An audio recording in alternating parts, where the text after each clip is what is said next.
ask yourself a couple of questions by the end of the program. Why would our schools leave all of this history out? I mean, this is some of the greatest American story that you've ever heard. Why would they do that? And it's everywhere. You just don't know where to look. If you take a look at the revolutionary paintings of revolutionary times, here it is. This is the Boston Tea Party. Bunch of white guys, and then these people strangely looking like Indians, and they're not. But that's it. Not a lot of racial diversity. If you watch movies, one great movie. This is John Adams. You watch John Adams, and you don't see a lot of racial diversity. I'm currently watching Johnny Tremaine. This is. I love this movie. I remember this growing up. I was watching it with my kids just last night, and I noticed there are a couple of American Indians, but you don't see any African Americans unless they're slaves. They will show people as slaves, but that's it. Now, I want to show you a painting of the Battle of Bunker Hill. Here's the Battle of Bunker Hill. Bunch of white guys, right? Unless you know where to look. Right here. That's Peter Salem. He was actually the hero of the battle. It doesn't look like he's a hero there. He looks like he's cowering behind the white guy with a sword. He was the hero of the battle. And he saved scores of American lives that day. Why don't we know this? Look here. African American, helping row the boat across. You know what his name was? Prince Whipple. He fought alongside Washington during the Revolution. Take a look at this one, this painting of, this is the Marquis de Lafayette. If you look at this, you just think, oh yeah, and then he made his slave dress up like I don't know what. But that's what you would think, right? This guy is incredibly important. This guy may have won the Revolutionary War. James Armistead was his name. How did he win the Revolutionary War? Double spy. I'm going to let David tell the story here in a minute, but basically the Brits thought that he was spying for them, but he was spying for General Washington. He'd give the Brits bad intel and reveal the good critical information to General Washington. Did you know this story? Why? I'm so tired of people saying, well, it was just the white people, white people, white people. No. No. Why are we intentionally leaving others out? There are black founders. Now, the white guy with the sword is Thomas Grosvenor.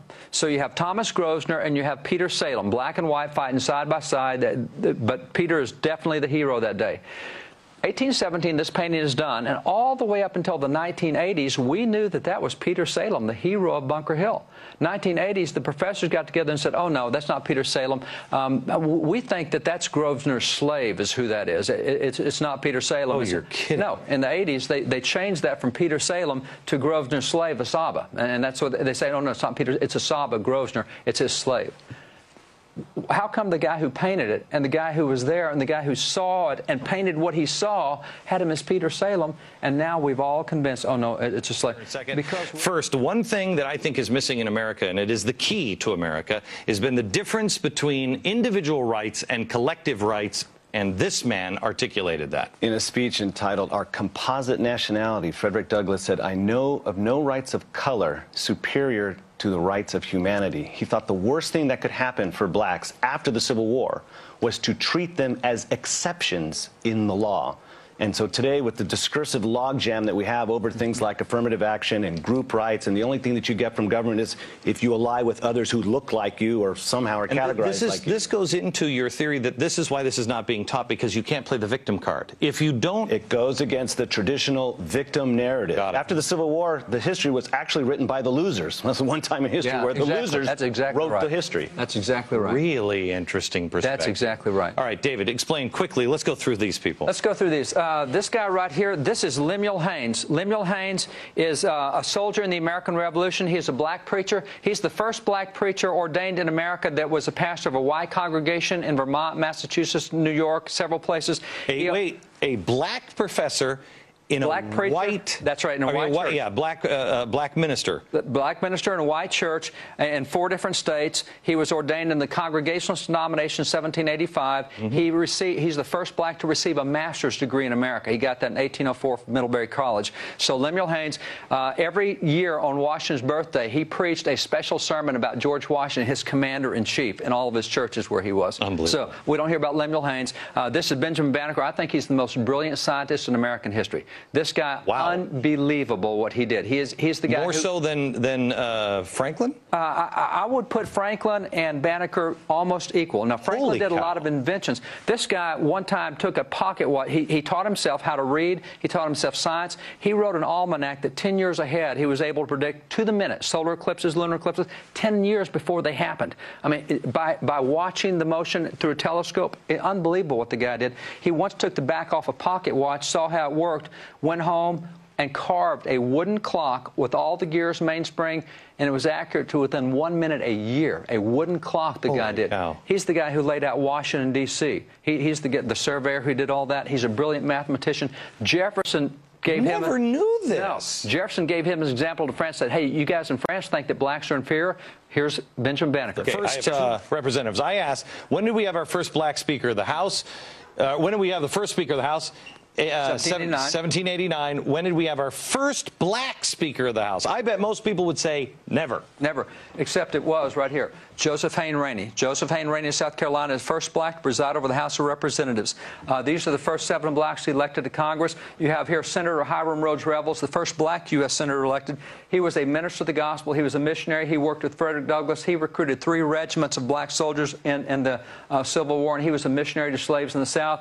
You have here Benjamin Turner, Josiah Wall, this guy right here is really cool. Robert Brown Elliott is probably the most brilliant guy of that era. He actually took on the vice president of the Confederacy in a debate on the floor and just tore his head off. The racist Alexander Stephens. It was a great debate. When did we turn? Were these guys proud Americans, or did they say this is the epitome of what we were just talking about. These were individual guys. Half of these guys taught themselves to read. Half of these guys were slaves, and 5 years later they're sitting in Congress. And as slaves, it was a capital offense to learn to read. So these guys in 5 years, and I'll guarantee you read their speeches and records of Congress, you better have a dictionary and a thesaurus in both hands because you want to understand the language that it is so brilliant what these guys did.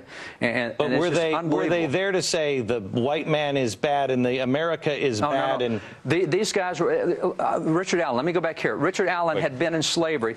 Richard Allen was in slavery and he held no bitterness at all. He says, God would not allow bitterness even in Joseph when he was in prison. Do you think God will allow it in us? He said, we can't have bitterness. He said, by the way, there were some whites who held us in slavery, but it's whites who are working for our freedom. I mean, these guys had no bitterness. They wouldn't allow it. Listen, Negro, at that time, we were running things because when we used to control the United States, as quiet as that's kept, we weren't always slave ships. You understand? Before they went down into Africa and got us, we began to fall in Europe through fighting one another. Yeah, we were not. We ran this place. We ruled this for a long time, man. There's so much history that I see. We would have to be here all week for you to for me to show you the facts. How you think this guy became president? You think crackers put him in office? No, we was running things. We was the first Congress. Matter of fact, we were the founding fathers. Guess what? I'm gonna shock you. You ain't gonna like this. Thomas Jefferson was black. You see all white people? Oh yeah. Oh yeah. I had the pictures. I remember I brought the pictures of him with the big afro and all that. Yeah, he was black, but you see all the pictures have been whitewashed. Thomas Jefferson on a $2 bill. Okay, this is the figure. Only for because there's controversy over the man in there. They say he's black, he's white. Everybody knows about J.A. Rogers, right? He wrote a lot of Nation Goes to a Color Line. Everybody knows that. It's one of the first books he ever wrote. It's like a little pamphlet. It's called The 5 Negro Presidents of the United States. And one of the legends in this book is that 5 of the presidents of the United States, going back, early times, had Negroid blood in them, right? They had Negroid blood in their family. It's an interesting read. Goes into Abraham Lincoln. I believe Calvin Coolidge. I believe, and it's been a long time since I actually went through this book. It's very small. I don't even know if you can get this book anymore. You probably could find it somewhere online. Maybe somebody on Amazon is selling it. I don't know. But, you know, interesting read. Don't really internalize a lot of stuff. It's not really relevant to nothing. I kind of just show stuff to show, you know, people that we read everything. You know, we're very eclectic in our reading habits. Today is that they understood that you're the Israelites. We are the Israelites, okay? And the reason why it says, you know, these Israelites and other free African Americans, because you have to have an understanding. We're not African Americans. We're actually Israelites.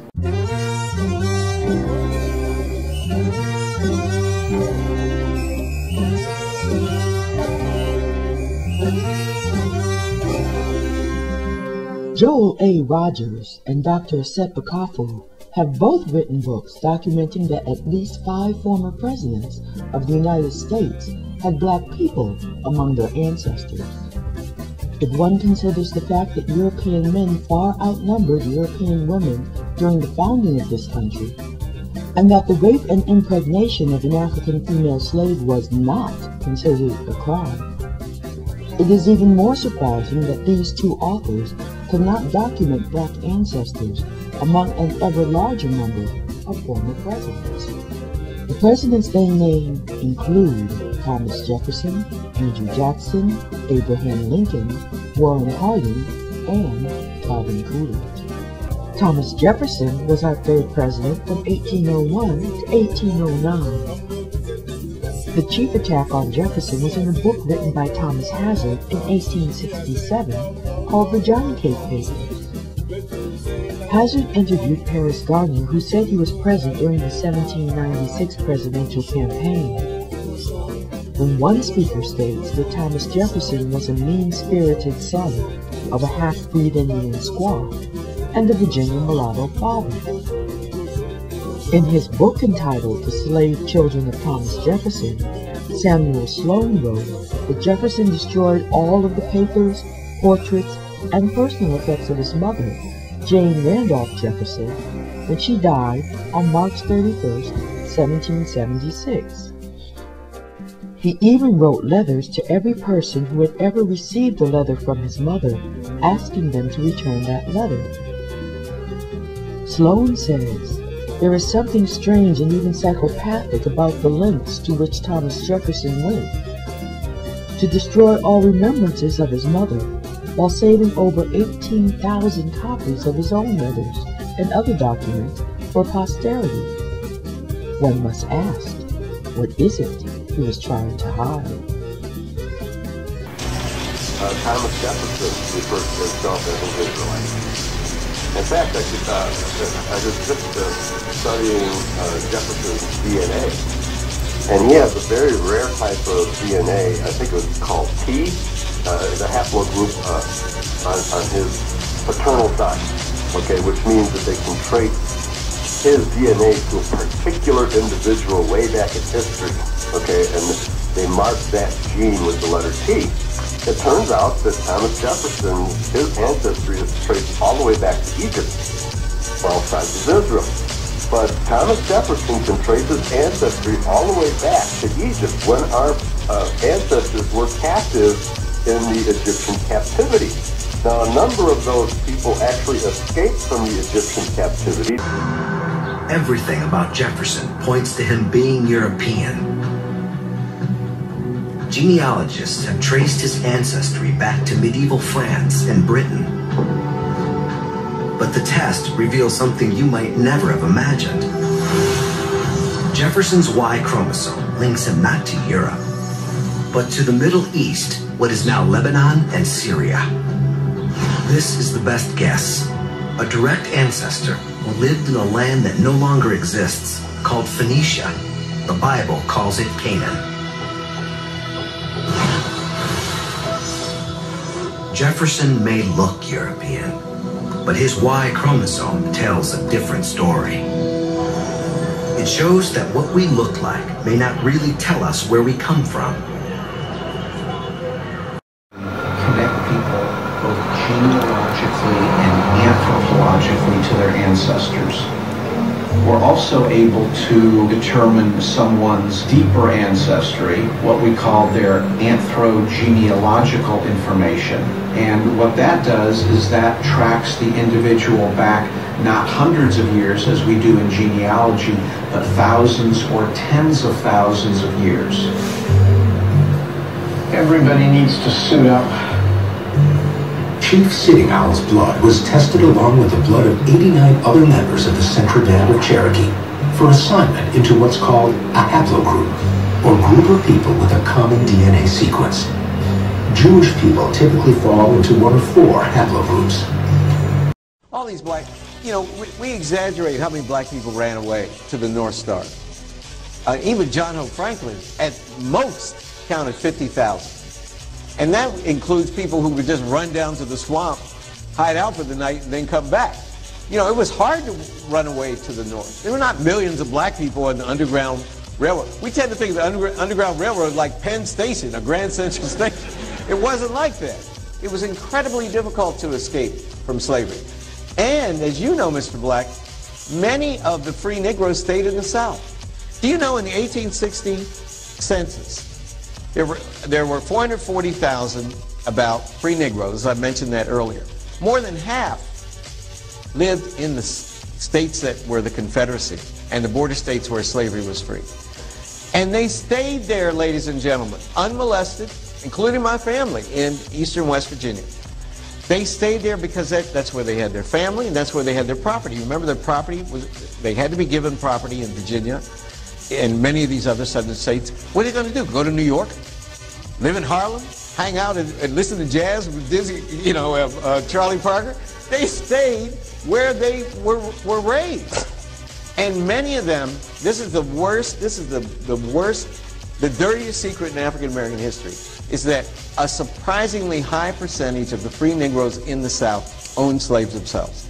And some of them owned, we explain it away by saying, oh, but they only own their mother, or they only own, they own their mother, they own their sister, they own their wife, and they own some other workers too. A surprisingly high number owned workers who they did not liberate throughout the South. There were enough black free Negroes who supported the Confederacy that they voluntarily formed a regiment in the state of North Carolina to fight for the Confederacy. And black Confederate troops are featured on the cover of Harper's Weekly in 1863. Frederick Douglass used this as an argument to make Lincoln allow black men to fight. Because, remember, Lincoln didn't want to do it. Lincoln made a famous statement in 1862. He said, I suppose we could arm them, but if we did, their arms would end up in the hands of the Confederates within a week. Because he thought that they were incompetent, not smart enough to win. And eventually, as I said, the North was losing the war. Frederick Douglass was agitating. And this book, by case law, persuaded him to change his mind incrementally. So, again, it's not only the myth makers who created the idealized Lincoln. We have our own myth makers in the African American historical establishment. All the Egyptians looked like Michael Jordan. All our people were black gods and kings. We were not complicitous in the slave trade. There wouldn't be a slave trade. Africans sold other Africans to white people. That was the slave trade. That's the first thing we honestly have to admit. Remember the story of Livingston, Dr. Livingston? Sure. The reason that was so important is that almost no white men had penetrated the interior of Africa. What was there? No roads, snakes, mosquitoes, death, malaria, right? The white people were along the coast. It was black kingdoms like Queen Njinga's kingdom in Angola. What's now Angola? Ghana, Dahomey. They grew rich from the slave trade.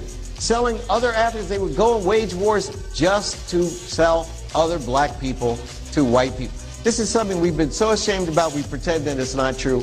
It is the nasty, dirty secret of African American history. We are just as corrupt and despicable as any other people. And if we have the right to oppress, we will oppress just like the white man oppressed us. That is human nature. Unfortunately, that's just the way it is. And the only way to overcome that is to be honest about it. Admit the truth, and then all try to do better. As my main man, guy I admire so much, Cornel West, says, we're all recovering racists. We're recovering, we're all recovering racists.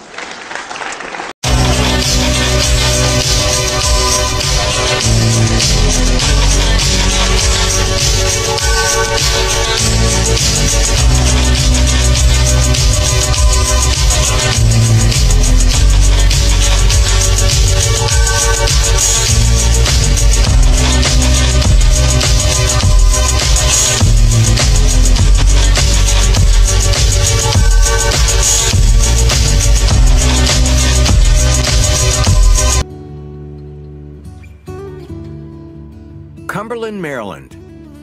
For almost 140 years, members of the Gates family have lived here on Green Street.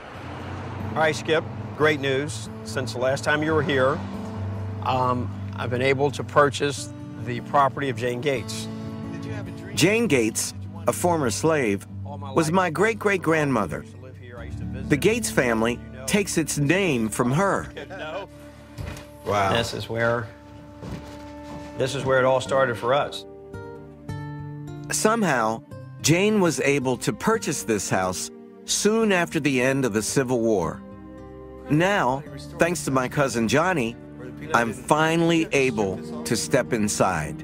Oh, It's just amazing. It's incredible. Yeah. It's just fantastic to think that this was Jane Gates' house. This is it.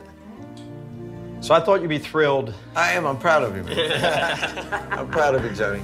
Thrilled returning it to the family. Oh, it's wonderful. Yeah. Jane's home is our family's most concrete connection to our history just after slavery ended. But when we try to trace our roots further back, deep into the slave past, or even to our ancestors' birthplaces in Africa, these connections fade away. Sooner or later, for almost all African Americans, there are no houses, no records, no names. We all have a past. We all have a history. Some of us just know more about it than others. And it was my great lament that I didn't know as much about my past as I knew about everybody else's. A lot has been stolen from Black Americans. A lot has been hidden from Black Americans. And so there's always a longing to know who you are and where you come from. There's always that longing. It's like the adopted kid that visits the birth parents. No matter how good their upbringing was, they still want a little closure and see where they're from and see where they're going.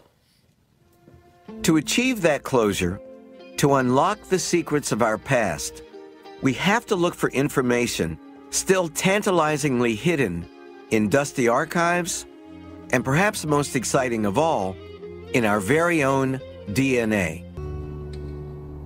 My fascination with my own family history brings me to Kaiser, West Virginia, just half an hour from Cumberland, where I'm meeting with relatives on my mother's side. Hey, everybody. Sorry I'm late. I got lost.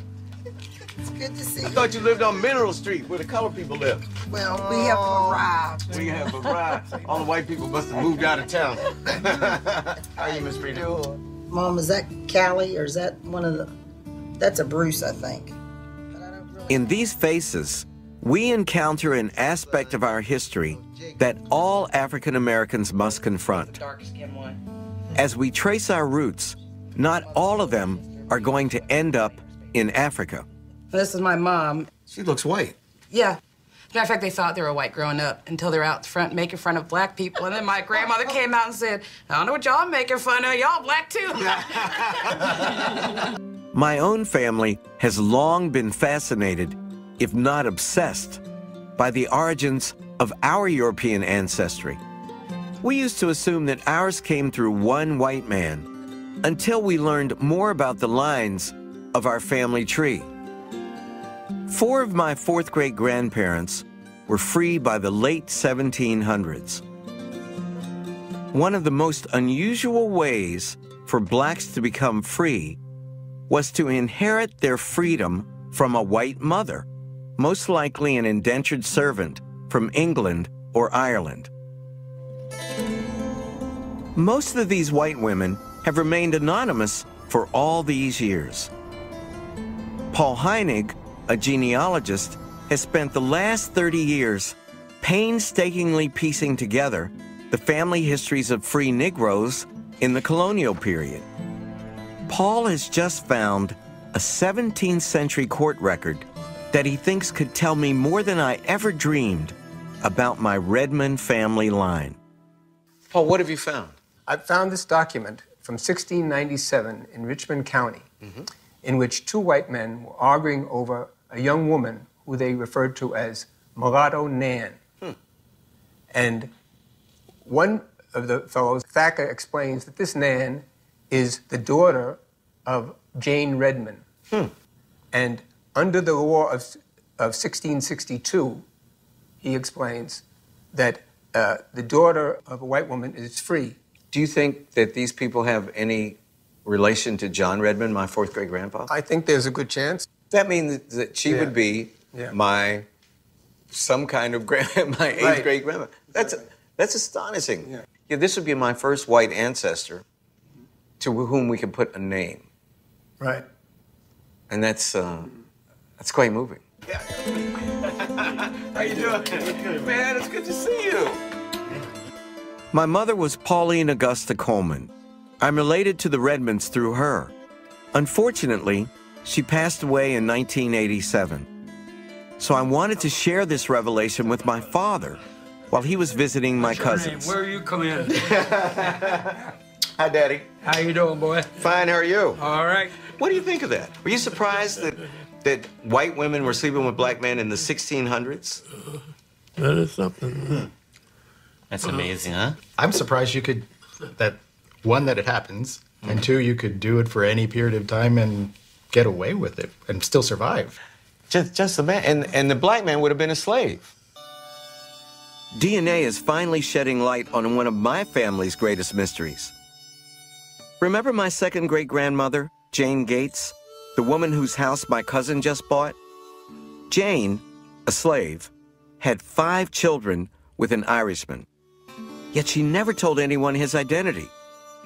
But not even Jane's discretion, or perhaps her shame, could protect her children's father from modern science. Since this man is related to me on my direct paternal line, his Y-DNA haplotype, or genetic signature, and mine are exactly the same. That's why I've come to Ireland. I'm hoping that a recent survey of the DNA of over 2,000 Irishmen will tell me something about my paternal ancestry. The geneticist who conducted that research is Dr. Dan Bradley. Guys, this is Professor Gates. He's tracing his roots using genetic genealogy. Tim, Katrina, Anna, these are all guys in my lab. How are you? Do I look like an Irishman to you? I'm here to find my roots. I've been looking for my roots. Looked all over Africa, couldn't find anybody, so I ended up here. After you, sir. This is my Y-DNA, which we brought. Yes. Maybe there's some pattern that you can ascertain in my DNA. Well, we had a look at your marker profile here, and I can see here that some of these markers are markers that we've typed as well in our survey of Ireland, and matches don't happen by chance, really. Not over a large number of markers. 10 out of 11 match. Neil of the 9 hostages. Neil of the 9 hostages. Yeah. And Neil of the 9 hostages probably lived about 450 AD, so a long time ago. And he was a warlord. Does this mean that I am descended from Niall of the 9 hostages? It looks like a pretty typical Neil haplotype, yeah. Wow, that's great. I'm surprised myself that I have a kinship relationship with this set of families and ultimately an individual. And that I have so much in common with them genetically is astonishing to me. That's right, yeah. Yeah. I wonder if this king could have ever imagined that he would have descendants whose mother was a black slave. Oh, I like that. I came to Ireland in search of my great-great-grandfather, and now, compliments of DNA analysis, I've ended up with 3 million new cousins. I'm only part Irish. I don't think I got the beer gene. None of whom look quite like me. Oh, man, that's good. Another guest whose DNA yielded unexpected results is the Reverend Peter Gomes. So, Reverend Gomes, let's see where we are. On your father's side, we can only go back to your grandfather, Manuel Lobo Gomes, who was born on Cape Verde around 1890. Now, remember I told you about the Y DNA that you inherit from your father? We ran that through our worldwide database of samples. It's sort of like CSI. And when we find a match, bing, that's where we are. If we could find someone with the same fingerprint, then we found someone with whom you share a common ancestor. Here's the printout of the results from the database of people who matched your Y DNA. Ashkenazi, Ashkenazi, Ashkenazi, Sephardi, Sephardi, Ashkenazi, Ashkenazi, Ashkenazi, Ashkenazi, Kohan, Cohen. As you well know, these are designations for subcategories of persons of Jewish descent. So we feel confident in saying that on your father's father's father's side, Peter, you are descended from a Jewish man. Well, that's surprising, to put it mildly. Every family worth belonging to has a Jew in it somewhere or other, so I guess that shouldn't surprise me. The logic is inescapable. Curiously enough, among many European matches for my mitochondrial DNA, there were 3 Ashkenazi Jewish people as well. The more we use DNA tests to trace our family trees, the more we're going to discover just how tangled our roots really are. We are all mulattoes of one kind or another. In the end, what actually makes us black or white? Or have those terms become outdated? Okay. Let's spread them out like this. Sure. Get these, I like this these dude. ones, yeah. One person who was in the Matrix but didn't know it was the author Bliss Broyard. Bliss grew up believing that her father, the New York Times critic Anatole Broyard, was white. That's my father's grandfather. In fact, he had deep roots in the Creole world of New Orleans. But look at that. I love this photograph. I know. That's my man right I there. know. Bliss has spent the last 10 years trying to piece together the story of her newfound family. She recently took an admixture test to see how much African ancestry she actually has inherited. For you, with our special test, Yes. these are your results. You're a bit more Negroid Oh than my you thought. goodness. You are 17.2% African. West African. You're almost 20% black. Wow. 17.2. Does this make you black? I sort of think of myself as like an expatriate in the black community, and I think that being black is not a result of my DNA tests.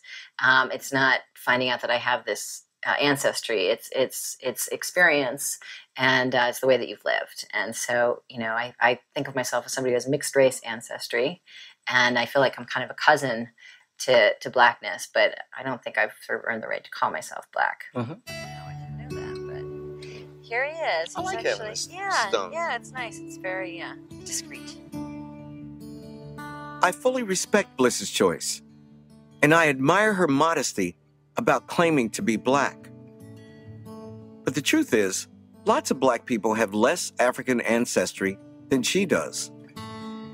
Being black in America has never been about one's color or facial features. It's more a state of mind. Is being an African American then cultural rather than genetic? It's easy to forget that every generation on our family tree doubles the number of ancestors we have. 2 parents, 4 grandparents, 8 great-grandparents, 64 fourth great-grandparents. Mapping expert Ben Lewis has been collating data from our experts to make it easier for a non-scientist like me to understand. I love maps. And the whole time I've known you, I can't tell you how eagerly I've anticipated seeing what you do. We've basically taken all of your data and brought it into Google Earth in a bunch of layers that we think are going to make it easy to sort of see patterns and get the big picture at the same time. So show me what you got. Yeah, it's awesome stuff. So I look at this screen? So I see what you've done. This is my admixture, 50% European, 50% sub-Saharan African. So then what have you done with it? All right, so now we've focused in on your sub-Saharan and we created a map of the breakdown of the people within sub-Saharan Africa who you're related to. Look at that, 30% from Senegambia, 49% from Nigeria, and I'm 21% from Angola. Huh. Well, that's the most African I've been since I started this series, I tell you that. Yeah, that's great. a big chunk. Dr. Rick Kittles, a geneticist, has been an enormous help to me with this quest. As you remember from the last time, your mother's lineage and your father's lineage both were of European ancestry. And so we explored some of these other lineages from individuals in the family, one of which appears to be very, very common among the Yoruba in Nigeria. Really? Yes. So, no ambiguity, No ambiguity. It was very strong. Exact direct match. links, yes, with the Yoruba. Well, I'll be damned. I've always felt very close to the Yoruba people. I don't want to get all misty, but it's I'm quite surprised and very pleased. To attempt to put an African name on our past, we have to use the 2 strands of DNA that are passed down to us unchanged. The DNA in a man's Y chromosome and the mitochondrial DNA that both men and women inherit from their mother. Scientists run these signatures through databases of DNA samples collected from contemporary Africans. A match means that we have found a distant cousin. Unfortunately, however, this is still an emerging science, and DNA tests don't always produce clear results, as Dr. Fatima Jackson explains. The truth is that sometimes you can't put Humpty Dumpty all together again, that there are always going to be some gaps. And so not every African American is going to be able to reconstruct all the way back to Africa. Some of the lineages will be rather ambiguous. They'll be very common. It'll be very hard to sort of localize to a particular region or even ethnic group. Notice, if you will, the half-caste child. And there are ever-increasing numbers of them. Now, what is to happen to them? Are we to allow the creation of an unwanted third race? Should the coloreds be encouraged to go back to the black? Or should they be advanced to white status and be absorbed in the white population? Now, time and again, I am asked by some white man, if I marry this colored person, will our children be black? And as chief protector of Aborigines, it is my responsibility to accept or reject those marriages.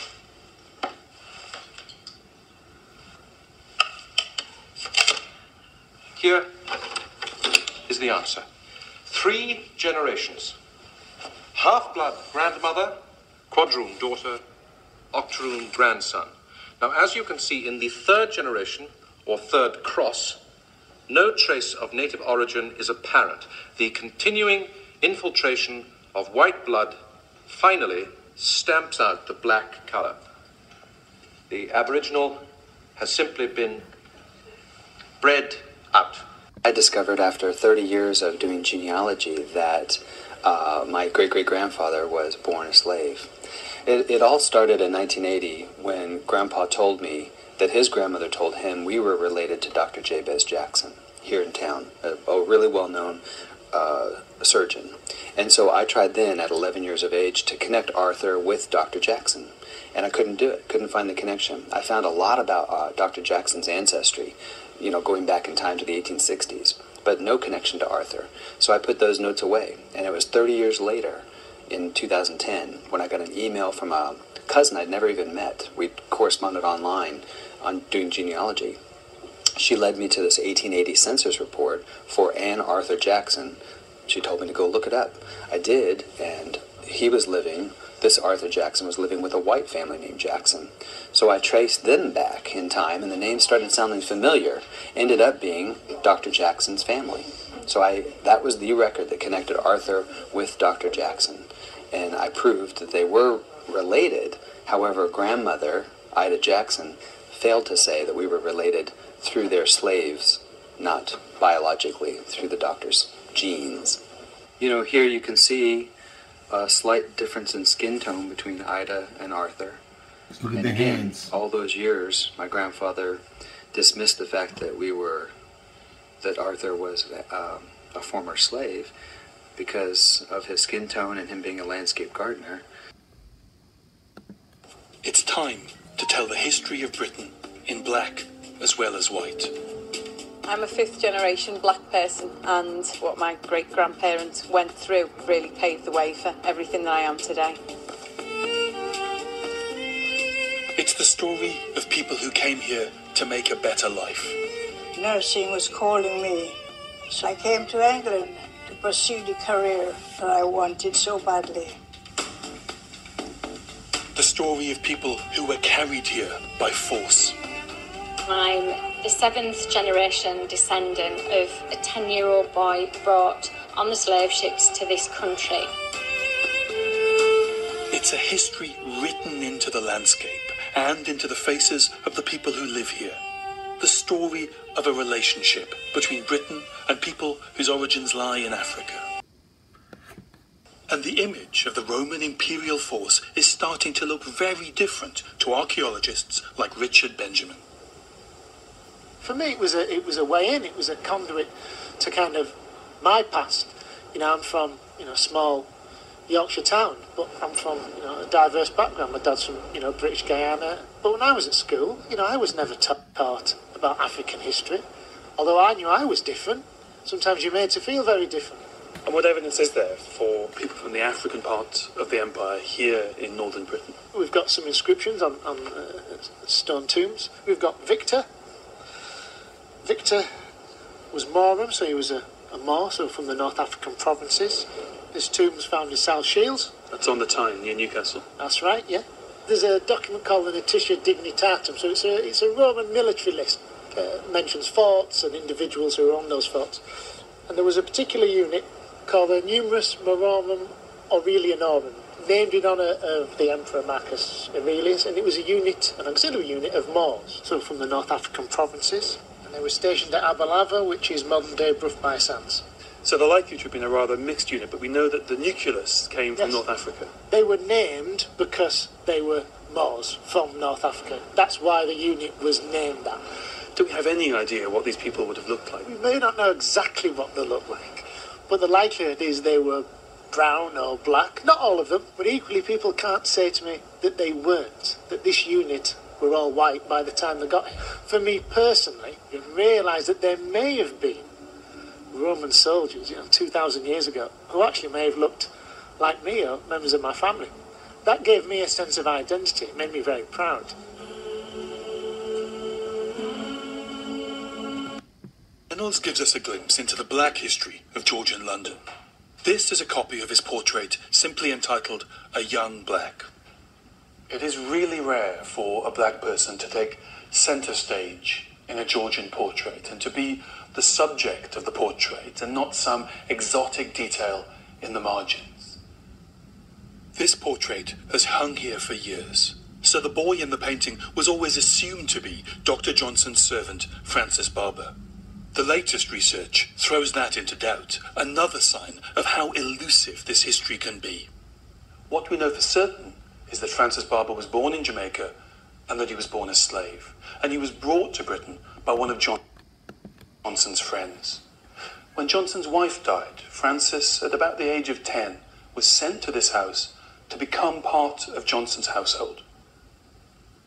The two formed an unlikely friendship. Johnson became like a father to Francis and changed the course of his life. These are copies of the little slips of paper that Samuel Johnson used when he was writing the book that would make him famous. This book, his Dictionary of the English Language. But on the back of this one, the young Francis Barber has practiced writing his signature. And on this one, he's been practicing writing the word England, the country that's now his home. And I just want to smile when I see this because it is just such an innocent, such a classically teenage thing to do. It's what we all did when we were kids, and we were imagining what it was going to be like to become an adult and what it was going to be like to go out into the world. And then you remember that the teenage boy who wrote this had been born a slave. He'd been born the property of somebody else. He had been born a thing that legally could be bought and sold or whipped and beaten. So for the teenage Francis Barber to sit in this room and imagine a future in which he would be the author of his own life and the owner of his body was miraculous. And in the years that the two of them are living in this house and being this Georgian odd couple were the same years in which Britain was exporting millions of Africans into slavery. Francis went on to enjoy the life of a free man. He married a white English woman and raised a family, but he always remained close to Samuel Johnson, sharing his house and naming his firstborn son after him. And Johnson took the unusual step of leaving this former slave the lion's share of his fortune, more than £100,000 in today's money. But it's not only through documents that Francis is remembered. Cedric Barber is his great-great-great-grandson. Historians sometimes say that there's a mystery about the disappearance of the black Georgian population that we know numbered thousands. But really the answer to that mystery is you. Yes, we're going around in disguise, in camouflage, walking about the place, and many people don't know. But I'm glad that I know. I'm proud of that, because they're mine, and because it's my history, and I feel sorry for people who don't know. Cedric lived most of his life not knowing. He only became fully aware of his link to Francis Barber through a cousin when he was in his 50s.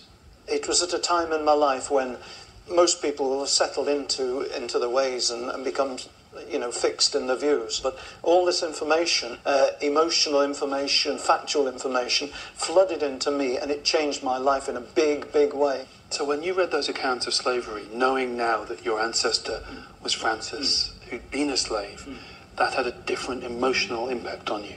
Yes, two things running alongside. Black history, well, what a shame for people that should have happened so many years ago. It can't be important now. To thinking, this was my family they were doing it to. These are real people.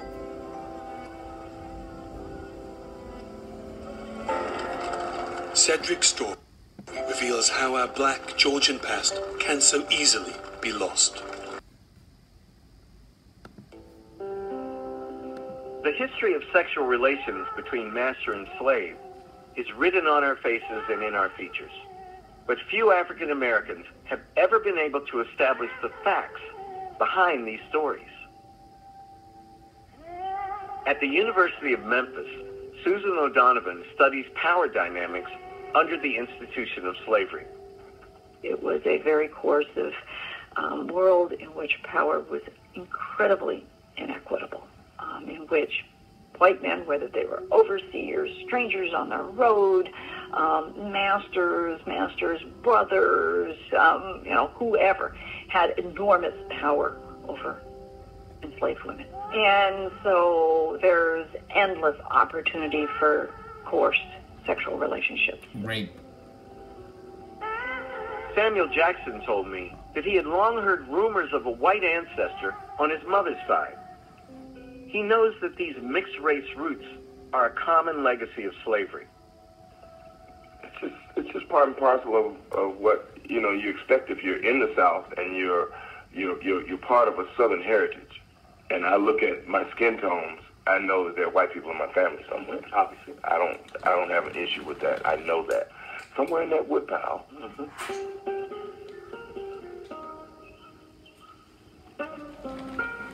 Our search for clues led us to northern Georgia, where Sam's family on his mother's side has lived since the 1800s. Sam's first cousins, Emma and Hilda Finley, took us to the Mount Zion Cemetery. They showed us the graves of several generations of Sam's maternal ancestors, including the family's matriarch. This is Grandma Lily. She used to be Lily Brown. Lily was Sam's great-grandmother. There's a spot up here. According to Arthur Finley, one of Sam's other cousins, Lily Branham had fair skin and was the granddaughter of a white man. I just heard that her grandfather was a Judge Branham who was white. I knew he had to be white if he was a judge. We found out that Lily's grandmother, Sam's great-great-great-grandmother, was an enslaved woman named Matilda. If the family story is true, then Matilda had a child with this mysterious Judge Branham. Now, if you look 2 lines up, you can see the head of household. In other words, the farm owner for whom Alfred Carr worked. It says Mr. Andrew Johnson. And this same Johnson family owned your great-great-grandmother, Celie Johnson. So your great-great-grandfather was working for the Johnson family and living on their farm. And Morgan having children with one of their slaves. Which meant that any and all children that she bore were their property as well. Now, how does it make you feel? Well, I don't know, really. Alfred Carr just stood by while Celie Johnson and their 8 children were held in slavery for years. Why did she end up living with this man once she was free? We went to Atala County to examine the records. What we found was a revelation about Celie and about her family's relationship to Alfred. We discovered that in 1869, Alfred Carr purchased property with James, his eldest son, with Celie. Is that right? Then a year later, Carr sells the same piece of land to James and to 3 of his brothers. And when you were growing up, did your family ever... Not one word. Not one word. Now, it would be certainly surprising if 4 very young men who had been slaves had the sum of $1,500 just 5 years after emancipation. Okay. Well, according to Mississippi law, illegitimate children could not inherit property from their fathers. Yet maybe this was a way for Alfred Carr to provide for Celie and their mixed children. Really? Well, we went to the land that Alfred bought and sold to his sons 140 years ago, and look what we found. Would you mind turning the page of the scrapbook to 18?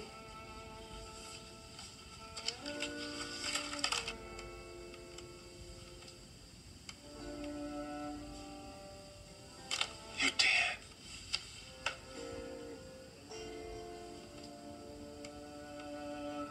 Morgan, whatever the nature of their relationship, whatever it may have been during slavery times, your great-great-grandparents decided they would be buried side by side on the old Carr land, surrounded by the graves of their children. And it's still there. It's, as a Friday brother, it was still there. When we look back at the records, we figured out that Celie and Alfred had been together for about 35 years by the time that Alfred died in 1882. Maybe that's why the person who made these headstones called her Celie Carr.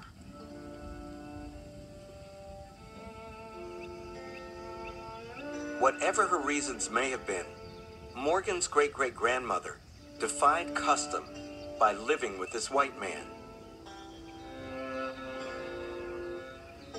Maybe this was the most important part of being free. Finally, Celie and all the other former slaves could make choices of their own. Right, I'm on the way to Schofield Local, where I'm about to go and check upon a castle in the old medieval town of Schofield Local.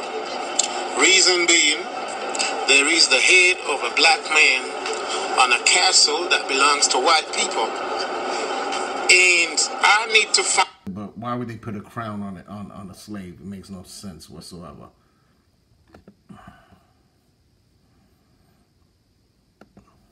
And European ancestors. What's especially interesting in your case is that you were adopted. So your genealogy can't prepare us for what we might find in your DNA. Right. Okay? Well, let's find out. Yeah. Why don't you turn that page? Now, according to this test, Linda Johnson Rice, you have an extraordinary amount of European ancestry for an African American, 40%.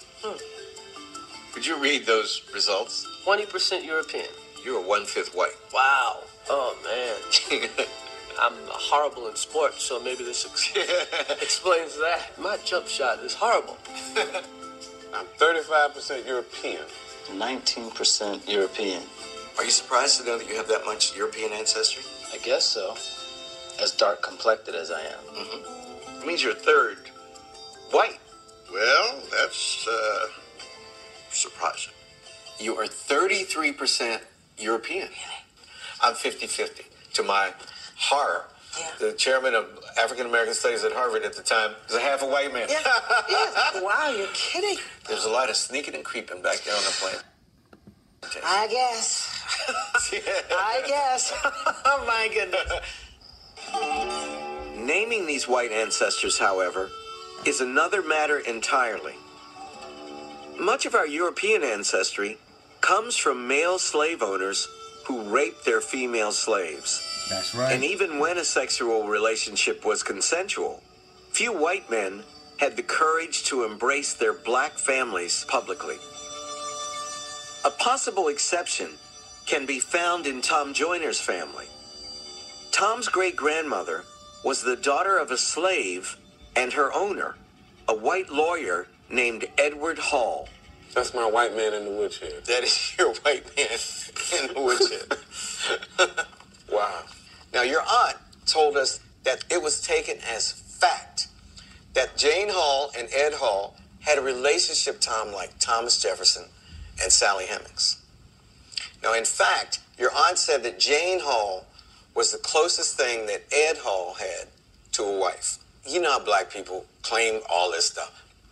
Now, this is the 1870 census, Tom. And what we find is that your great-great-grandmother is living with her daughter, Janet, and her son, Robert, in the household. But can you see who is living next door? Edward Hall? Edward Hall, living next door. Obviously, they had a long-term stable relationship, and he couldn't marry her, so he kept her next door. After slavery. And he didn't have a white family? Mm-mm.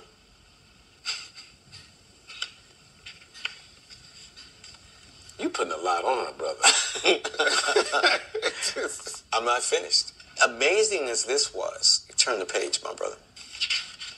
That is Ed Hall's father, your third great-grandfather.